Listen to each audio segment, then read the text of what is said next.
जी बढ़ रहे हैं आगे दूसरे मॉडल पे, जो दिल्ली देहरादून इकोनॉमिक कॉरिडोर अक्षरधाम के ईस्टर्न पेरिफेरल एक्सप्रेसवे है। यह corridor Delhi Dehradun economic corridor का ही भाग है और इस कॉरिडोर से दिल्ली के ईस्टर्न पेरिफेरल एक्सप्रेसवे एवं सहारनपुर हाईवे में आने हेतु प्रयोग किया जाएगा। जनता को बता दें, इसकी मार्ग की कुल लंबाई 30 किलोमीटर की है और इसकी कुल लागत 3500 करोड़ रुपए है। इस परियोजना को दिसंबर 2023 तक पूर्ण किए जाने का लक्ष्य निर्धारित किया गया है।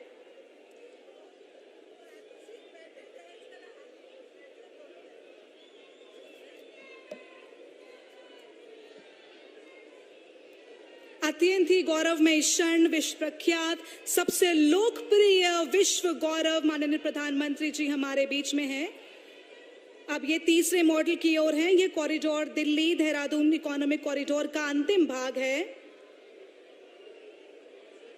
इसकी मार्ग की कुल लंबाई 20 किलोमीटर की है, जिसमें 16 किलोमीटर भाग उत्तर प्रदेश राज्य में एवं 4 किलोमीटर भाग उत्तराखंड राज्य में है। इस कॉरिडोर में 12 किलोमीटर लंबाई में वन्य जीव कॉरिडोर तथा 34 मीटर लंबी सुरंग को बनाया जाना है, जो पूरे एशिया का सबसे लंबा वन्य जीव कॉरिडोर होगा। आगे मैं अनुरोध करूंगी, उत्तराखंड गतिशक्ति एक लघु फिल्म का प्रदर्शन आप सभी के सामने है, आप स्क्रीन पे देख सकते हैं। 2022 तक एक नए भारत का निर्माण करने के लिए माननीय प्रधानमंत्री जी के विजन के तहत विश्व स्तरीय ट्रांसपोर्ट इंफ्रास्ट्रक्चर के विकास को प्राथमिकता दी गई है। दिल्ली से देहरादून की दूरी अब सिमटने वाली है। अब महज 2.5 घंटे में आप दिल्ली से देहरादून पहुंच सकेंगे। दिल्ली देहरादून इकोनॉमिक कॉरिडोर की लंबाई 210 किलोमीटर है और इसकी पूंजी लागत 12,000 करोड़ रुपए है, जो कि उत्तर पूर्वी दिल्ली, गाजियाबाद, बागपत, शामली, मुजफ्फरनगर, सहारनपुर तथा देहरादून जिलों से गुजरेगा। इस कॉरिडोर से एक 50 किलोमीटर पर हरिद्वार को भी जोड़ेगा, जो कि 2095 करोड़ रुपए की लागत से बनाया जाएगा। इस कॉरिडोर का पहला सेक्शन दिल्ली मेरठ एक्सप्रेसवे से अक्षरधाम मंदिर के पास से शुरू होगा और बागपत के पास EPE जंक्शन पर समाप्त होगा। 32 किलोमीटर में से 18 किलोमीटर एलिवेटेड रोड, जो शास्त्री पार्क, खजूरी खास और मंडोला से होकर गुजरेगा। दूसरे सेक्शन में EPE क्रॉसिंग के बाद ये west side amenity Ratlam Madhya Pradesh का मॉडल देखते हुए फील्ड मार्ग होगा। हाईवे पर प्रवेश और निकास के लिए कुल 7 इस मॉडल में ट्रैवलर्स को फैसिलिटी मिलेगी, जैसे resorts, restaurants, hospitals, trucker facilities रहेंगी, डॉर्मेटरीज रहेंगी और आराम के लिए स्थान भी रहेगा। ये मध्य प्रदेश के एक्सप्रेस हाईवे का मॉडल है, जो दिल्ली मुंबई एक्सप्रेसवे का ही भाग है।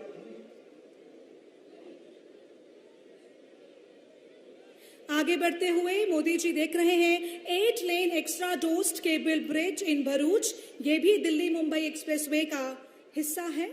दिल्ली मुंबई एक्सप्रेसवे पर गुजरात के भरूच जिले में नर्मदा के ऊपर 2 किलोमीटर लंबा 8 lane extradosed cable bridge बनाया जाना है। इस परियोजना की कुल लागत 1300 करोड़ रुपए है। इस ब्रिज के बनने से नदी पर चलने वाले जलयान आदि की आवाजाही भी सुगमता से हो पाएगी। अत्यंत गौरवमय क्षण कि हमारे हिंद देश के नायक स्वयं माननीय प्रधानमंत्री श्री नरेंद्र मोदी जी आज हमारे बीच में उपस्थित हैं। उत्तराखंड के लिए एक और गौरवमय पल।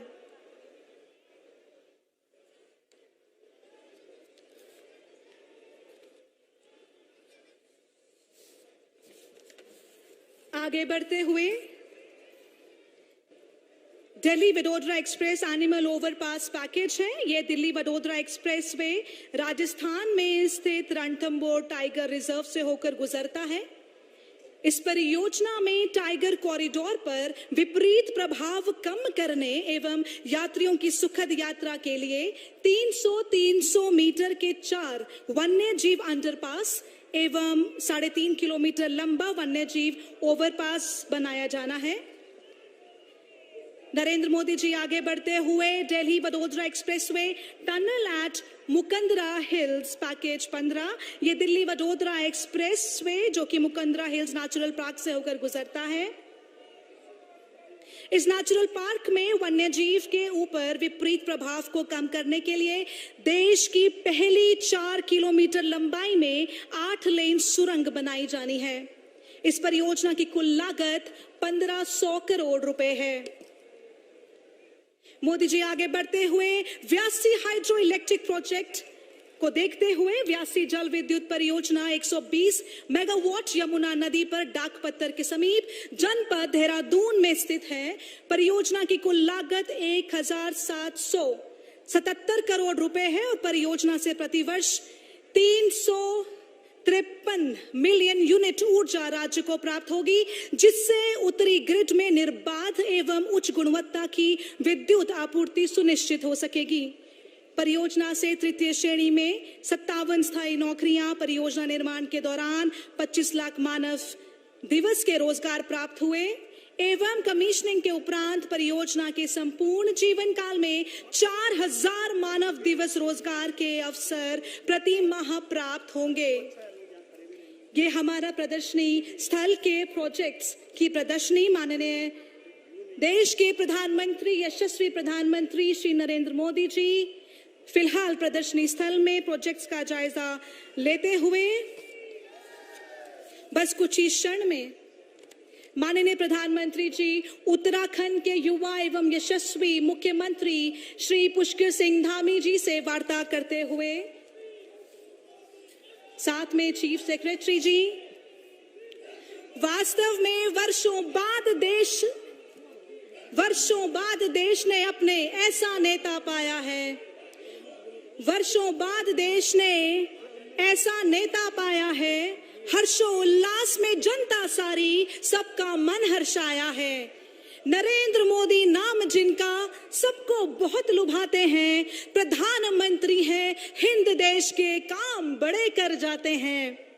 इतिहास रचा मोदी जी ने अटल निश्चय व साहस से बोला जो करके दिखलाया अपने विश्वास व दम से। माननीय प्रधानमंत्री श्री नरेंद्र मोदी जी हमारे बीच में हैं। एक बार जोरदार तालियां जितने भी लोग इस जनता में हैं, जनता दरबार में। इतिहास रचा मोदी जी ने अटल निश्चय व साहस से बोला जो करके दिखलाया अपने विश्वास व दम पे। माननीय मोदी जी का स्वागत एवं अभिनंदन।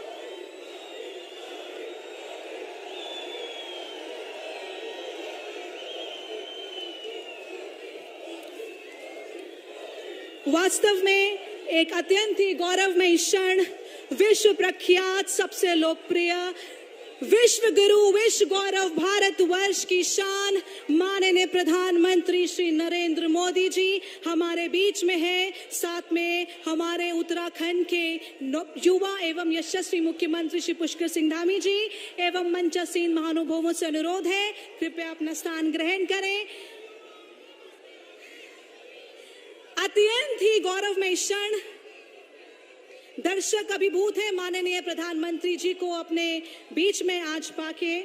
मैं अनुरोध करना चाहूंगी मुख्यमंत्री उत्तराखंड, माननीय मुख्यमंत्री उत्तराखंड श्री पुष्कर सिंह धामी जी से कि वे शॉल, चंदन, इत्र और हर्बल प्रोडक्ट्स माननीय प्रधानमंत्री जी को भेंट कर उनका स्वागत एवं अभिनंदन करें। एक बार जोरदार तालियां माननीय प्रधानमंत्री श्री नरेंद्र मोदी जी के लिए। और राज्य की डबल इंजन की सरकार उत्तराखंड पकड़ रहा विकास की रफ्तार।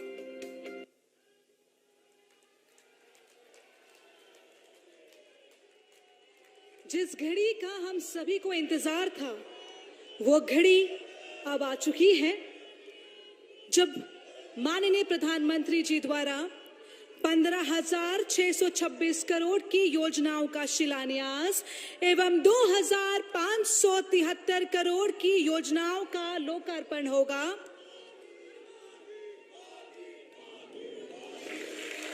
शिलान्यास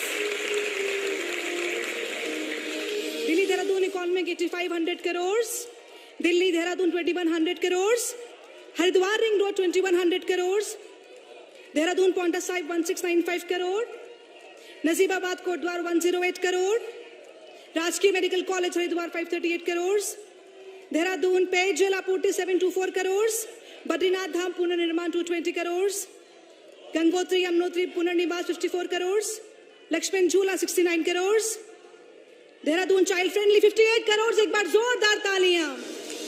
लोकार्पण व्यासी जल विद्युत परियोजना 1777 crore, all weather road 257 crore, Rishikesh से कुटियाला 248 करोड़, लंबरगढ़ भूस्खलन 107.68 crore, all weather road Devprayag 75 crore, Himalayan सांस्कृतिक 67 करोड़ एवं सुगंध पौधा केंद्र 40 करोड़। से एक बार जोरदार तालियां माननीय प्रधानमंत्री श्री नरेंद्र मोदी जी के लिए। मंचासीन महानुभावों से अनुरोध है अपना स्थान ग्रहण कर लें। वास्तव में हम उत्तराखंड वासियों के लिए अत्यंत ही गौरवमय पल है, क्योंकि एक माह पूर्व माननीय प्रधानमंत्री जी बाबा केदारनाथ की पावन भूमि में हमारे बीच में थे और आज पुनः हमारे साथ हैं।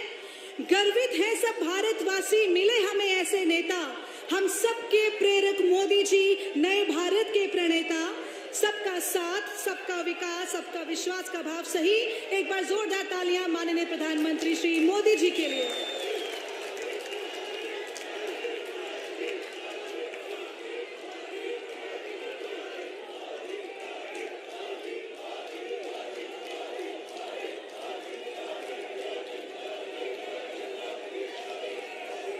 उत्तराखंड का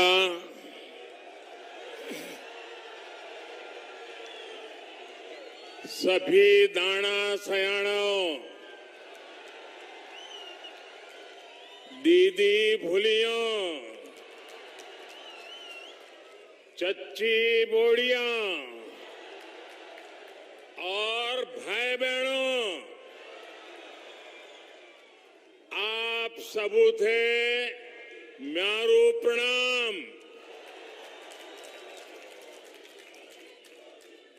मिथे भरोसा है कि आप लोग कुशल मंगल होला। मैं आप लोगों थे सेवा लगन छो, आप स्वीकार करा।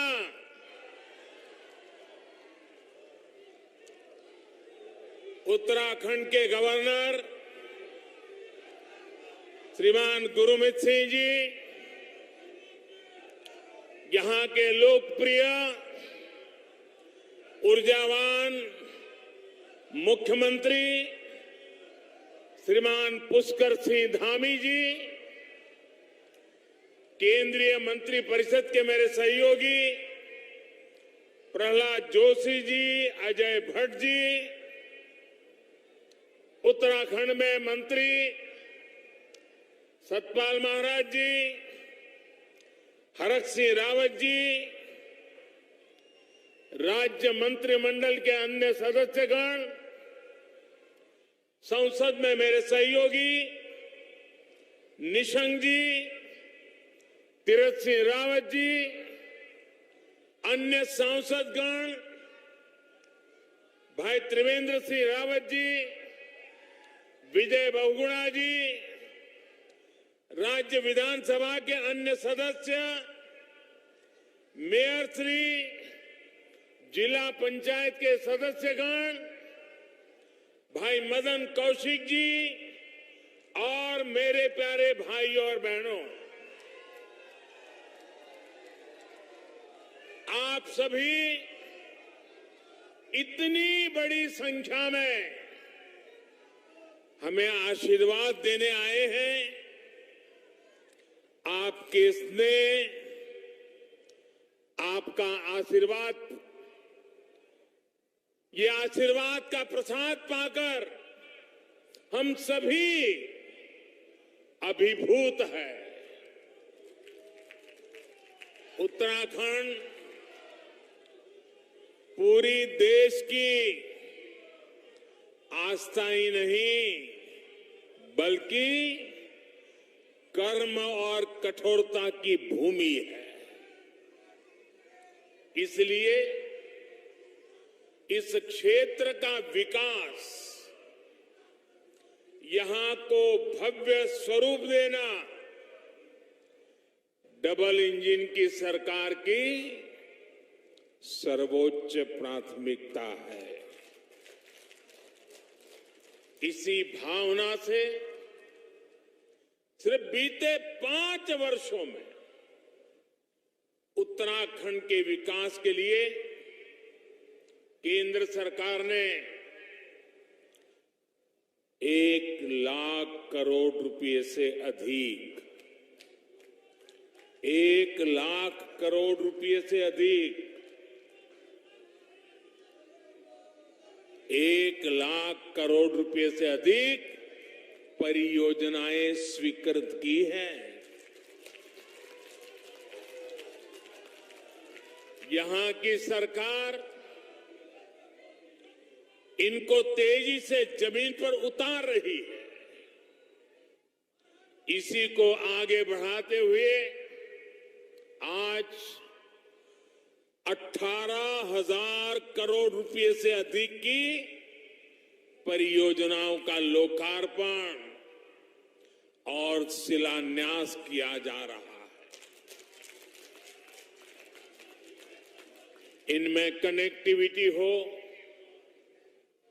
स्वास्थ्य हो, संस्कृति हो, तीर्थाटन हो, बिजली हो, बच्चों के लिए विशेष तौर पर बना चाइल्ड फ्रेंडली सिटी प्रोजेक्ट्स हो, करीब करीब हर सेक्टर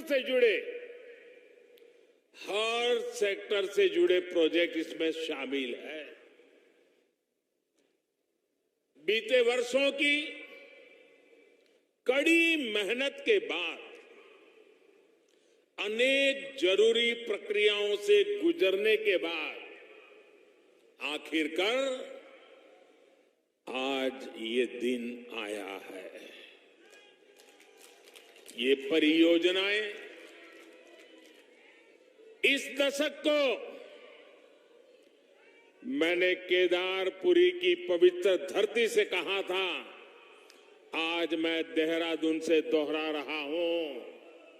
ये परियोजनाएं इस दशक को उत्तराखंड का दशक बनाने में अहम भूमिका निभाएगी।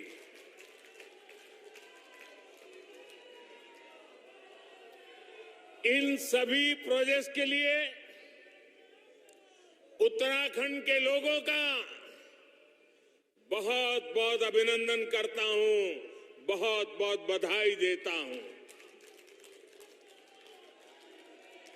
जो लोग पूछते हैं कि डबल इंजन की सरकार का फायदा क्या है, वो आज देख सकते हैं कि डबल इंजन की सरकार कैसे उत्तराखंड में विकास की गंगा बहा रही है।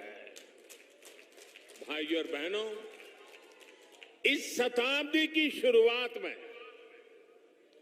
अटल बिहारी वाजपेयी जी ने भारत में कनेक्टिविटी बढ़ाने का अभियान शुरू किया था, लेकिन उनके बाद 10 साल देश में ऐसी सरकार रही जिसने देश का, उत्तराखंड का बहुमूल्य समय व्यर्थ कर दिया। 10 साल तक देश में इंफ्रास्ट्रक्चर के नाम पर घोटाले हुए, घपले हुए। इससे देश का जो नुकसान हुआ उसकी भरपाई के लिए हमने 2 गुनी गति से मेहनत की और आज भी कर रहे हैं। आज भारत आधुनिक इंफ्रास्ट्रक्चर पर 100 लाख करोड़ रुपए से अधिक के निवेश के इरादे से आगे बढ़ रहा है। आज भारत की नीति गति शक्ति की है, 2 गुनी 3 गुनी तेजी से काम करने की है। सालों साल अटकी रहने वाली परियोजनाओं, बिना तैयारी के फीता काट देने वाले तौर तरीकों को पीछे छोड़कर आज भारत नवनिर्माण में जुटा है।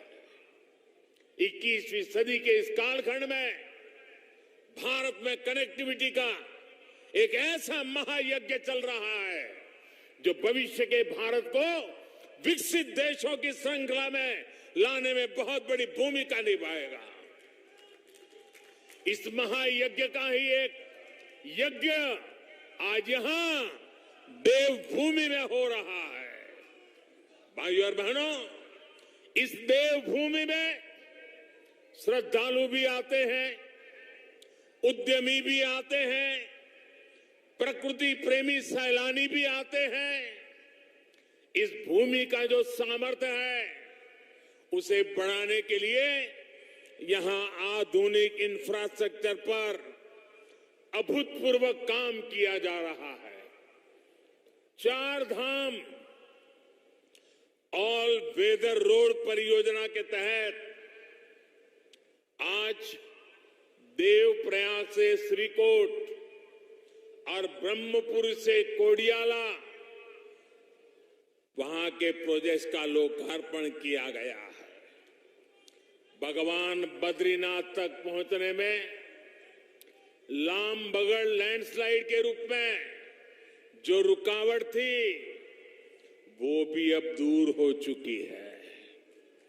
इस लैंडस्लाइड ने देश भर के न जाने कितने तीर्थयात्रियों को बद्रीनाथ जी की यात्रा करने से या तो रोका है या फिर घंटों इंतजार करवाया है और कुछ लोग तो थक करके वापस भी चले गए।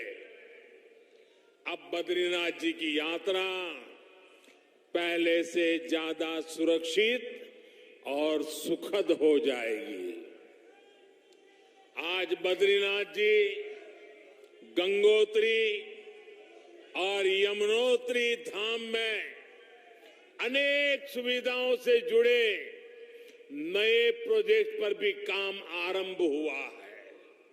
भाइयों और बहनों, बेहतर कनेक्टिविटी और सुविधाओं से पर्यटन और तीर्थाटन को कितना लाभ होता है, बीते वर्षों में केदार धाम में हमने अनुभव किया है। केदारनाथ त्रासदी से पहले 2012 में 5,70,000 लोगों ने दर्शन किया था और ये उस समय का एक रिकॉर्ड था। 2012 में यात्रियों की संख्या का एक बहुत बड़ा रिकॉर्ड था। जबकि कोरोना काल शुरू होने से पहले 2019 में 10 लाख से ज्यादा लोग केदारनाथ जी के दर्शन करने पहुंचे थे। यानी केदार धाम के पुनर्निर्माण ने न सिर्फ श्रद्धालुओं की संख्या बढ़ाई बल्कि वहां के लोगों को रोजगार, स्वरोजगार के भी अनेकों अवसर उपलब्ध कराए हैं। साथियों, पहले जब भी मैं उत्तराखंड आता था या उत्तराखंड आने जाने वालों से जरा मिलता था तो वो हमेशा कहते थे, मोदी जी, दिल्ली से देहरादून की यात्रा गणेशपुर तक तो बड़ी आसानी से हो जाती है, लेकिन गणेशपुर से देहरादून तक बड़ी मुश्किल होती है। आज मुझे बहुत खुशी है कि दिल्ली देहरादून इकोनॉमिक कॉरिडोर का शिलान्यास हो चुका है। जब ये बनकर तैयार हो जाएगा तो दिल्ली से देहरादून आने जाने में जो समय लगता है वो करीब करीब आधा हो जाएगा। इससे न केवल देहरादून के लोगों को फायदा पहुंचेगा, बल्कि हरिद्वार, मुजफ्फरनगर, शामली, बागपत और मेरठ जाने वालों को भी सुविधा होगी। ये आर्थिक गलियारा अब दिल्ली से हरिद्वार आने जाने के समय को भी कम कर देगा। हरिद्वार रिंग रोड परियोजना से हरिद्वार शहर को जाम की बरसों पुरानी समस्या से मुक्ति मिलेगी। इससे कुमाऊं क्षेत्र के साथ संपर्क भी और आसान होगा। इसके अलावा ऋषिकेश की पहचान हमारे लक्ष्मण झूला, ये लक्ष्मण झूला पुल के समीप एक नए पुल का शिलान्यास भी आज हुआ है। भाइयों और बहनों, दिल्ली देहरादून एक्सप्रेसवे पर्यावरण सुरक्षा के साथ विकास के साथ हमारे विकास के मॉडल का भी प्रमाण होगा। इसमें एक तरफ उद्योगों का कॉरिडोर होगा, तो इसमें एशिया का सबसे बड़ा एलिवेटेड वाइल्ड लाइफ कॉरिडोर भी बनेगा। ये कॉरिडोर यातायात तो सरल करेगा ही, जंगली जीवों को भी सुरक्षित आने जाने में मदद करेगा। साथियों, उत्तराखंड में औषधीय गुण वाली जो जड़ी बूटियां हैं, जो प्राकृतिक उत्पाद है, उनकी मांग दुनिया भर में है। अभी उत्तराखंड के इस सामर्थ्य का भी पूरा उपयोग नहीं हो सका है। अब जो आधुनिक इत्र और सुगंध प्रयोगशाला बनी है, वो उत्तराखंड के सामर्थ्य को और बढ़ाएगी। भाइयों और बहनों, हमारे पहाड़, हमारी संस्कृति, हमारी आस्था के गढ़ तो है ही, ये हमारे देश की सुरक्षा के भी कीले हैं। पहाड़ों में रहने वालों का जीवन सुगम बनाना देश की सर्वोच्च प्राथमिकताओं में से एक है। लेकिन दुर्भाग्य से दशकों तक जो सरकार में रहे, उनकी नीति और रणनीति में दूर दूर तक ये चिंतन कहीं नहीं था। उनके लिए उत्तराखंड हो या हिंदुस्तान के और क्षेत्र, उनका एक ही इरादा रहता था, अपनी तिजोरी भरना, अपने घर भरना, अपनों का ही ख्याल रखना। भाइयों बहनों, हमारे लिए उत्तराखंड तप और तपस्या का मार्ग है। साल 2007 से 2014 के बीच जो केंद्र की सरकार थी, उसने 7 साल में उत्तराखंड में केवल, हमारे पहले जो सरकार थी उसने 7 साल में क्या काम किया? पहले की सरकार ने 7 साल में उत्तराखंड में केवल 288, 300 किलोमीटर भी नहीं, केवल 288 किलोमीटर नेशनल हाईवे बनाए थे। जबकि हमारी सरकार ने अपने 7 साल में उत्तराखंड में 2000 किलोमीटर से अधिक लंबाई के नेशनल हाईवे का निर्माण किया है। आप बताइए भाइयों बहनों, इसे आप काम मानते हैं कि नहीं मानते हैं? इसे आप काम मानते हैं कि नहीं मानते हैं? क्या इसमें लोगों की भलाई है कि नहीं है? इससे उत्तराखंड का भला होगा कि नहीं होगा? आपकी भावी पीढ़ियों का भला होगा कि नहीं होगा? उत्तराखंड के नौजवानों का भाग्य खुलेगा कि नहीं खुलेगा?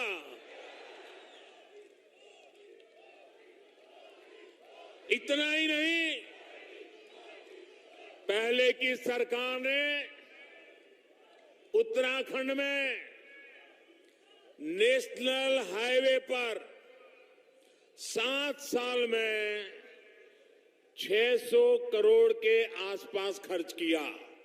कितने 600 करोड़। कितने समय में? 7 साल में। 7 साल में कितना खर्चा किया पहले वालों ने? 600 करोड़। कितना किया? अब जरा सुन लीजिए, जबकि हमारी सरकार ने इन 7-7.5 साल में 12,000 करोड़ रुपए से अधिक खर्च कर चुकी है। कहां 600 करोड़ और कहां 12,000 करोड़ रुपया? आप मुझे बताइए, हमारे लिए उत्तराखंड प्राथमिकता है कि नहीं है? आपको विश्वास हो रहा है कि नहीं हो रहा है? हमने करके दिखाया है कि नहीं दिखाया? हम जी जान से उत्तराखंड के लिए काम करते हैं कि नहीं करते हैं?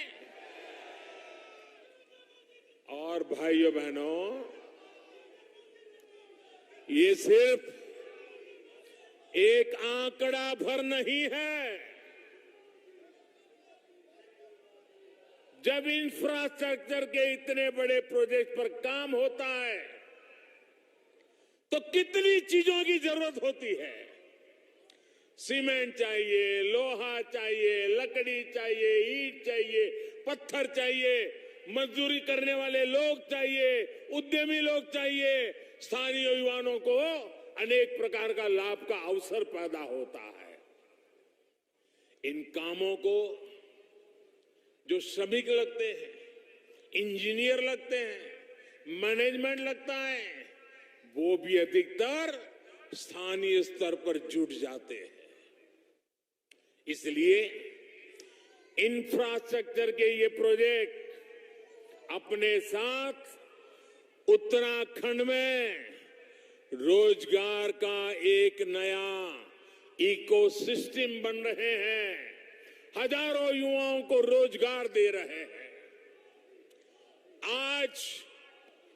आज मैं गर्व से कह सकता हूं, 5 साल पहले मैंने कहा था, जो कहा था उसको दोबारा याद कराने की ताकत राजनेताओं में जरा कम होती है, मुझ में है।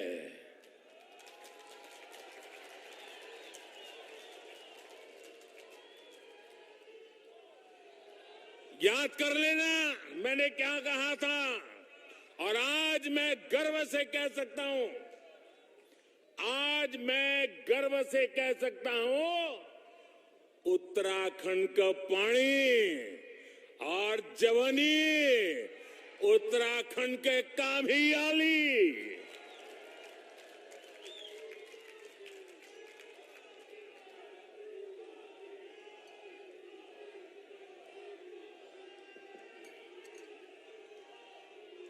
साथियों, सीमावर्ती पहाड़ी क्षेत्रों के इंफ्रास्ट्रक्चर पर भी पहले की सरकारों ने उतनी गंभीरता से काम नहीं किया जितना करना चाहिए था। बॉर्डर के पास सड़कें बने, पुल बने, इस और उन्होंने ध्यान नहीं दिया। 1 रैंक 1 पेंशन हो, आधुनिक अस्त्र शस्त्र हो या फिर आतंकवादियों को मुंह तोड़ जवाब देना हो, जैसे उन लोगों ने हर स्तर पर सेना को निराश करने का, हतोत्साहित करने की मानो कसम खा रखी थी। लेकिन आज जो सरकार है वो दुनिया के किसी देश के दबाव में नहीं आ सकती। हम राष्ट्र प्रथम, सदैव प्रथम के मंत्र पर चलने वाले लोग हैं। हमने सीमावर्ती पहाड़ी क्षेत्रों में सैकड़ों किलोमीटर नई सड़कें बनाई हैं। मौसम और भूगोल की कठिन परिस्थितियों के बावजूद ये काम तेजी से किया जा रहा है। और ये काम कितना अहम है, ये उत्तराखंड का हर परिवार, फौज में अपने बच्चों को भेजने वाला परिवार ज्यादा अच्छी तरह समझ सकता है। साथियों, एक समय पहाड़ पर रहने वाले लोग विकास की मुख्य धारा से जुड़ने का सपना ही देखते रह जाते थे। पीढ़ियां बीत जाती थी, वो यही सोचते थे हमें कब पर्याप्त बिजली मिलेगी, हमें कब पक्के घर बनकर मिलेंगे, हमारे गांव तक सड़क आएगी या नहीं आएगी, अच्छी मेडिकल सुविधा मिलेगी या नहीं, और पलायन का सिलसिला आखिरकार कब रुकेगा। जाने कितने ही प्रश्न यहां के लोगों के मन में थे। लेकिन साथियों, जब कुछ करने का जुनून हो, जब कुछ करने का जुनून हो तो सूरत भी बदलती है और सीरत भी बदलती है। सूरत भी बदलती है और सीरत भी बदलती है। और आपका ये सपना पूरा करने के लिए हम दिन रात मेहनत कर रहे हैं। आज सरकार इस बात का इंतजार नहीं करती कि नागरिक उसके पास अपनी समस्या लेकर आएंगे, तब सरकार कुछ सोचेगी और कदम उठाएगी। अब सरकार ऐसी है जो सीधे नागरिकों के पास जाती है। आप याद करिए, एक समय था जब उत्तराखंड में 1.25 लाख घरों में, उत्तराखंड में 1.25 लाख घरों में नल से जल पहुंचता था। आज 7.5 लाख से भी अधिक घरों में नल से जल पहुंच रहा है। अब घर में किचन तक नल से जल आए हैं, तो माताएं बहनें मुझे आशीर्वाद देगी कि नहीं देगी? हम सबको आशीर्वाद देंगे कि नहीं देंगे? नल से जल आता है तो माताओं बहनों का कष्ट दूर होता है कि नहीं होता है? उनको सुविधा मिलती है कि नहीं मिलती है? और ये काम जल जीवन मिशन शुरू होने के 2 साल के भीतर भीतर हमने कर दिया है। इसका बहुत बड़ा लाभ उत्तराखंड की माताओं को, बहनों को, यहां की महिलाओं को हुआ है। उत्तराखंड की माताओं, बहनों, बेटियों ने हमेशा हम सभी पर इतना स्नेह दिखाया है। हम सभी दिन रात परिश्रम करके, ईमानदारी से काम करके हमारी इन माताओं बहनों का जीवन आसान बनाकर उनका ऋण चुकाने का निरंतर प्रयास कर रहे हैं। साथियों, डबल इंजन की सरकार में उत्तराखंड के हेल्थ इंफ्रास्ट्रक्चर पर भी अभूतपूर्व काम हो रहा है। उत्तराखंड में 3 नए मेडिकल कॉलेज स्वीकृत किए गए हैं। इतने छोटे से राज्य में 3 नए मेडिकल कॉलेज। आज हरिद्वार मेडिकल कॉलेज का शिलान्यास भी किया गया है। ऋषिकेश एम्स तो सेवाएं दे ही रहा है। कुमाऊं में भी सैटेलाइट सेंटर भी जल्द ही सेवा देना शुरू कर देगा। टीकाकरण के मामले में भी उत्तराखंड आज देश के अग्रणी राज्यों में है और इसके लिए मैं धामी जी को, उनके साथियों को, पूरी उत्तराखंड की सरकार को बधाई देता हूं। और इसके पीछे भी बेहतर मेडिकल इंफ्रास्ट्रक्चर की बहुत बड़ी भूमिका है। इस कोरोना काल में उत्तराखंड में 50 से अधिक नए ऑक्सीजन प्लांट भी लगाए गए हैं। साथियों, बहुत से लोग चाहते हैं, आप में से सबके मन में विचार आता होगा, हर कोई चाहता होगा उसकी संतान डॉक्टर बने, उसकी संतान इंजीनियर बने, उनकी संतान मैनेजमेंट के क्षेत्र में जाए। लेकिन अगर नए संस्थान बने ही नहीं, सीटों की संख्या बढ़े ही नहीं, तो आपका सपना पूरा हो सकता है क्या? आपका बेटा डॉक्टर बन सकता है क्या? आपकी बेटी डॉक्टर बन सकती है क्या? आज देश में बन रहे नए मेडिकल कॉलेज, नई आईआईटी, नए आईआईएम, विद्यार्थियों के लिए प्रोफेशनल कोर्स की बढ़ रही सीटें देश की वर्तमान और भावी पीढ़ी के भविष्य को मजबूत करने का काम कर रही है। हम सामान्य मानवी के सामर्थ्य को बढ़ाकर, उसे सशक्त करके, उसकी क्षमता बढ़ाकर, उसे सम्मान के साथ जीने के नए अवसर दे रहे हैं। साथियों, समय के साथ हमारे देश की राजनीति में अनेक प्रकार की विकृतियां आ गई है और आज इस बारे में भी मैं उत्तराखंड की पवित्र धरती पर कुछ बात बताना चाहता हूं। कुछ राजनीतिक दलों द्वारा समाज में भेद करके सिर्फ एक तबके को, चाहे वो अपनी जाति का हो, किसी खास धर्म का हो या अपने छोटे से इलाके के दायरे का हो, उसी की तरफ ध्यान देना, यही प्रयास हुए हैं और उसमें ही उनको वोट बैंक नजर आती है। इतना संभाल लो, वोट बैंक बना दो, गाड़ी चलती रहेगी। इन राजनीतिक दलों ने एक और तरीका भी अपनाया है। उनके ये विकृतियों का एक रूप ये भी है और वो रास्ता है जनता को मजबूत नहीं होने देना, बराबर कोशिश करना कि जनता कभी मजबूत ना हो जाए। वे तो यही चाहते रहे, ये जनता जनार्दन हमेशा मजबूर बनी रहे।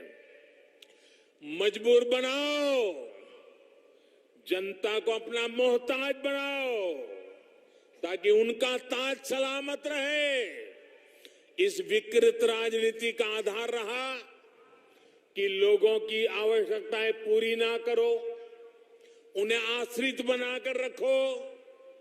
इनके सारे प्रयास इसी दिशा में हुए कि जनता जनार्दन को ताकतवर नहीं बनने देना है। दुर्भाग्य से इन राजनीतिक दलों के लोगों ने भी ये सोच पैदा कर दी कि सरकार ही हमारी माई बाप है, अब जो कुछ भी मिलेगा सरकार से ही मिलेगा, तभी हमारा गुजारा होगा। लोगों के मन में भी ये घर कर गया यानी एक तरह से देश के सामान्य मानवी का स्वाभिमान, उसका गौरव सोची समझी रणनीति के तहत कुचल दिया गया, उसे आश्रित बना दिया गया। और दुखद ये कि ये सब करते रहे और कभी किसी को भनक तक नहीं आने दी। लेकिन इस सोच, इस अप्रोच से अलग हमने एक नया रास्ता चुना है। हमने जो रास्ता चुना है वो मार्ग कठिन है, वो मार्ग मुश्किल है, लेकिन देश हित में है, देश के लोगों के हित में है। और हमारा मार्ग है सबका साथ, सबका विकास। हमने कहा कि जो भी योजना लाएंगे सबके लिए लाएंगे, बिना भेदभाव के लाएंगे। हमने वोट बैंक की राजनीति को आधार नहीं बनाया, बल्कि लोगों की सेवा को प्राथमिकता दी। हमारी अप्रोच रही कि देश को मजबूती देनी है। हमारे देश कब मजबूत होगा? जब हर परिवार मजबूत होगा। हमने ऐसे समाधान निकाले, ऐसी योजनाएं बनाई जो भले वोट बैंक के तराजू में ठीक नहीं बैठे, लेकिन वो बिना भेदभाव आपका जीवन आसान बनाएगी, आपको नए अवसर देगी, आपको ताकतवर बनाएगी। और आप भी नहीं बचाएंगे, आप में से कोई नहीं चाहेगा कि आप अपने बच्चों के लिए एक ऐसा वातावरण छोड़ें जिसमें आपके बच्चे भी हमेशा आश्रित जीवन जिए। जो मुसीबतें आपको विरासत में मिली, जिन कठिनाइयों में आपको जिंदगी गुजारनी पड़ी, आप भी नहीं चाहेंगे कि आप वो विरासत, वो मुसीबतें बच्चों को वैसे ही देकर जाएं। हम आपको आश्रित नहीं, आत्मनिर्भर बनाना चाहते हैं। जैसे हमने कहा था,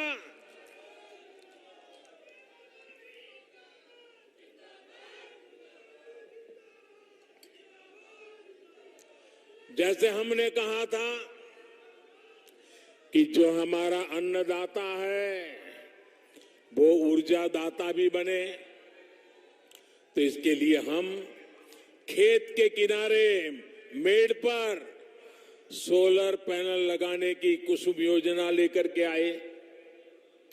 इससे किसान को खेत में ही बिजली पैदा करने की सुविधा हुई। ना तो हमने किसान को किसी पर आश्रित किया और ना ही उसके मन में ये भाव आया कि मैं मुफ्त की बिजली ले रहा हूं। और इस प्रयास में भी उसको बिजली भी मिली और देश पर भी भार नहीं आया और वो एक तरह से आत्मनिर्भर बना। और ये योजना देश के कई जगह पे हमारे किसानों ने लागू की है। इसी तरह हमने देश भर में उजाला योजना शुरू की।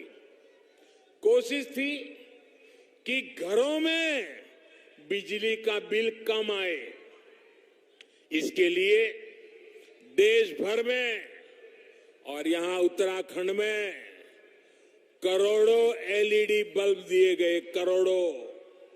और पहले एलईडी बल्ब 300-400 रुपये के आते थे, हम उनको 40-50 रुपये तक लेकर के आ गए। आज लगभग हर घर में एलईडी बल्ब इस्तेमाल हो रहे हैं और लोगों का बिजली का बिल भी कम हो रहा है। अनेकों घरों में जो मध्यम वर्ग, निम्न मध्यम वर्ग के परिवार हैं, हर महीने 500 से 600 रुपये तक बिजली बिल कम हुआ है। साथियों, इसी प्रकार से हमने मोबाइल फोन सस्ता किया, इंटरनेट सस्ता किया, गांव-गांव में कॉमन सर्विस सेंटर खोले जा रहे हैं, अनेक सुविधाएं गांव में पहुंची है। अब गांव के आदमी को रेलवे का रिजर्वेशन कराना हो तो उसे शहर नहीं आना पड़ता, एक दिन खराब नहीं करना पड़ता, 100, 200, 300 रुपया बस का किराया नहीं देना पड़ता। वो अपने गांव में ही कॉमन सर्विस सेंटर से ऑनलाइन रेलवे का बुकिंग करा सकता है। उसी प्रकार से आपने देखा होगा, अब उत्तराखंड में होम स्टे लगभग हर गांव में उसकी बात पहुंच चुकी है।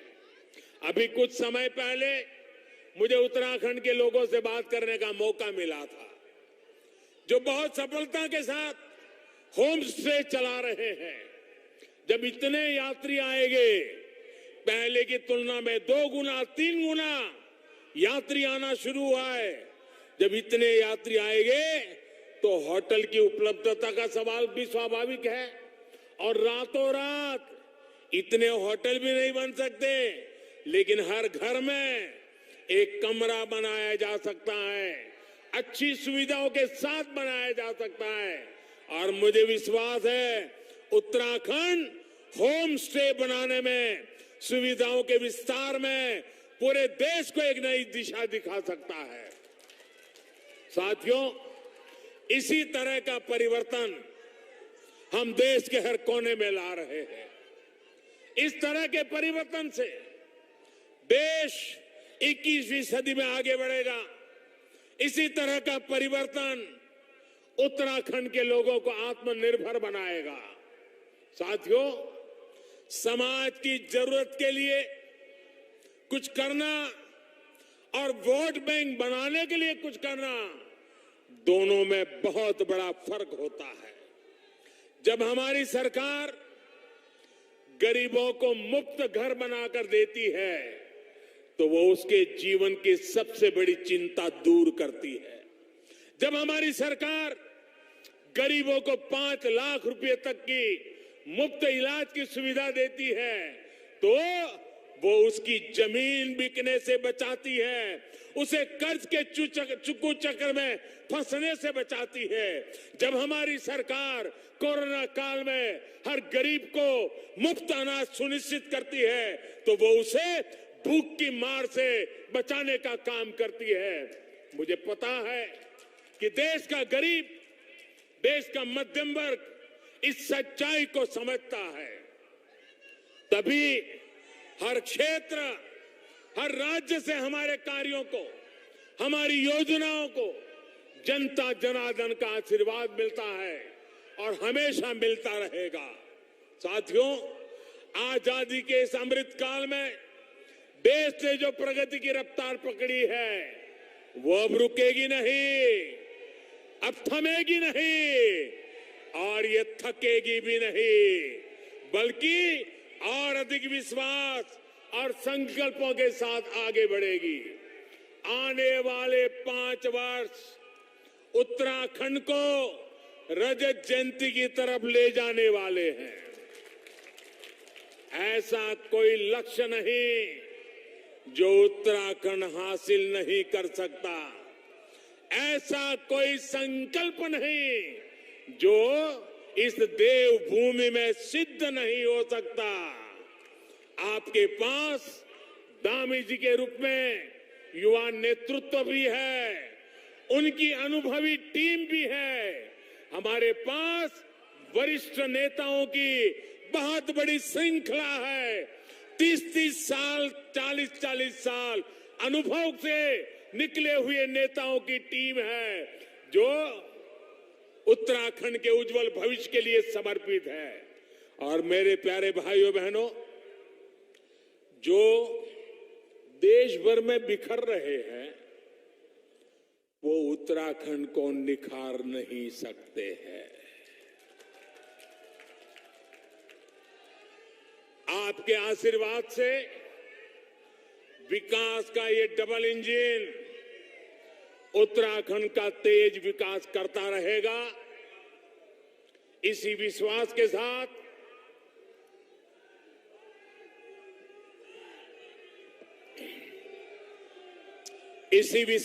साथ मैं फिर से आप सबको बधाई देता हूं। आप जब देवभूमि में आया हूं, वीर माताओं की भूमि में आया हूं, तो कुछ भाव पुष्प, कुछ श्रद्धा सुमन अर्पित करता हूं। मैं कुछ पंक्तियों के साथ अपनी बात समाप्त करता हूं।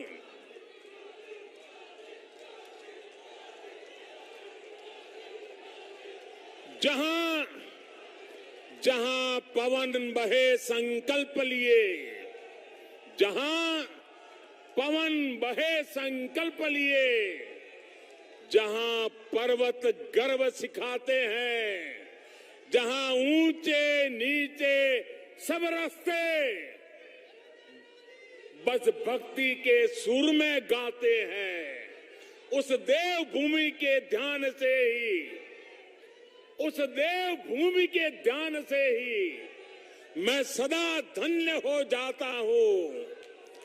है भाग्य मेरा, सौभाग्य मेरा, मैं तुमको नीश नवाता हूं, मैं तुमको शीश नवाता हूं और धन्य धन्य हो जाता हूं।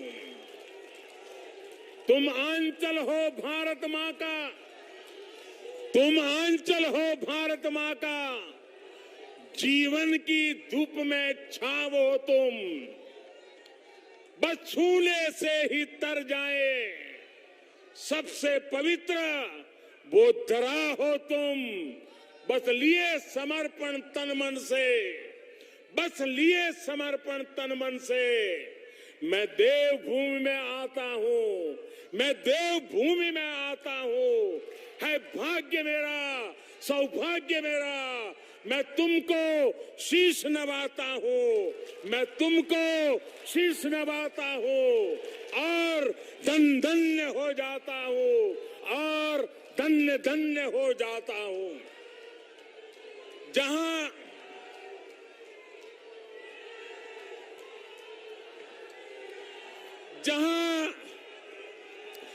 जहां अंजुलि में गंगा जल हो, जहां हर एक मन बस निश्चल हो, जहां गांव गांव में देशभक्त, जहां नारी में सच्चा बल हो, उस देवभूमि का आशीर्वाद लिए मैं चलता जाता हूं। उस देवभूमि का आशीर्वाद लिए मैं चलता जाता हूं। है भाग्य मेरा, सौभाग्य मेरा, मैं तुमको शीश नवाता हूं, मैं तुमको शीश नवाता हूं और धन्य धन्य हो जाता हूं। मंडवे की रोटी, मंडवे की रोटी, हड़के की थाप, मंडवे की रोटी, हड़के की थाप, हर एक मन करता शिवजी का झाप, हर एक मन करता शिवजी का झाप। ऋषि मुनियों की है ये तपोभूमि, ऋषि मुनियों की है ये तपोभूमि, कितने वीरों की ये जन्मभूमि। मैं देवभूमि आता हूं, मैं तुमको शीश नवाता हूं और धन्य धन्य हो जाता हूं। मैं तुमको शीश नवाता हूं और धन्य धन्य हो जाता हूं। मेरे साथ बोलिए भारत माता की, भारत माता की, भारत माता की। बहुत बहुत धन्यवाद। अपना कीमती समय निकालकर आपने दिया हमें आशीष और प्यार। आपका इसके लिए पुनः कोटि कोटि आभार, कोटि कोटि आभार। और हर बार परचम लहराएगी मोदी सरकार, मोदी सरकार, मोदी सरकार। एक बार पुनः आप सभी का मैं धन्यवाद करती हूँ, मंचासीन महानुभावों का, प्रधानमंत्री श्री नरेंद्र मोदी जी का बहुत बहुत धन्यवाद, बहुत बहुत धन्यवाद।